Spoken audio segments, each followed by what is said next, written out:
तो उसी हिसाब से इसकी आज की तिथि तय की गई थी। कोई अनबन नहीं है, कोई किसी प्रकार का मनमुटाव नहीं है।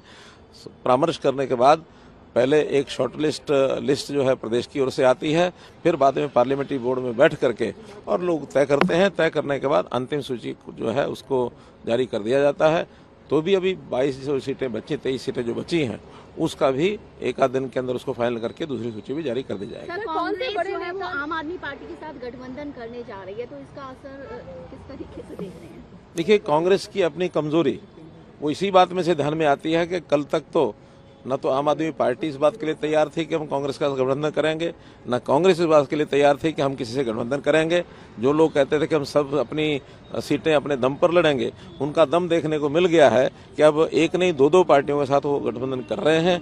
अब उनका गठबंधन का सारा चरित्र सामने आएगा। उसके अंदर कौन सी सीटें ये छोड़ेंगे, कौन सी वो छोड़ेंगे, और उनके घर के अंदर जो एक एक सीट के ऊपर जैसे उन्होंने 80-80, 60-60, 65 फार्म भरवा करके इतने कैंडिडेट जो तय किए हुए हैं, उस संकट में से वो निकल पाएंगे कि नहीं निकल पाएंगे, मैं इसमें कुछ कह नहीं सकता। लेकिन निश्चित रूप से वहाँ एक भगदड़ जो मचने वाली है, उस भगदड़ मचने के कारण से उनकी जो जीत है वो कहीं सुनिश्चित नहीं है। सब लोग एक दूसरे लड़ाई लड़ेंगे, इसका लाभ भारतीय जनता पार्टी को मिलेगा। कंपटीशन है इस बार हरियाणा बीजेपी के लिए कितना टफ है कंपटीशन? देखिए, इलेक्शन होता है और उस इलेक्शन को हमेशा एक स्पोर्ट्समैन स्पिरिट के नाते से चुनाव लड़ा जाता है, खेला जाता है, और उसमें हम लोग, हमारा कार्यकर्ता, हमारे नेता सभी पूरे उत्साह में हैं।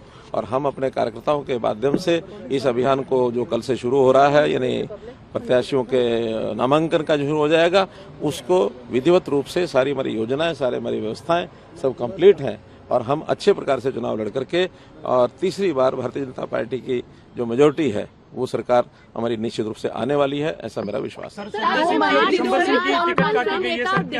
कौन कौन से बड़े नेता आने?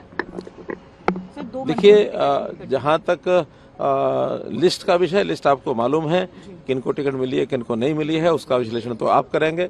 लेकिन बड़े नेताओं में प्रधानमंत्री जी भी हमारे आएंगे, गृह मंत्री जी आएंगे, राष्ट्रीय अध्यक्ष जी आएंगे, जितने भी बड़े नेता हैं वो सब, क्योंकि 90 विधानसभा की जो चुनाव है तो स्वाभाविक रूप है जितने नेता आएंगे उनके सबके, कुछ जम्मू कश्मीर और हरियाणा के दोनों के साथ साथ चुनाव है, तो दोनों प्रदेशों में जाएंगे, इसलिए हमको पर्याप्त समय अपने नेताओं को मिलेगा। सर, बीच में कुछ पहलवानों के कुछ समूह को लेकर के पहलवानों के एक समूह को बीजेपी से नाराजगी थी। अब कांग्रेस जो है वो ही पैतरा अपना रही है, टिकट दे रही है उनको। देखिए, कुल मिला के एक राजनीतिक चक्र में मैं समझता हूँ हमारे वो साथी खिलाड़ी हैं उसमें फंसे थे, उस समय फंसे थे। आज उसका पटाक्षेप हो रहा है कि वही लोग आज मिलकर के कांग्रेस के नेताओं के साथ टिकट की गुहार कर रहे हैं।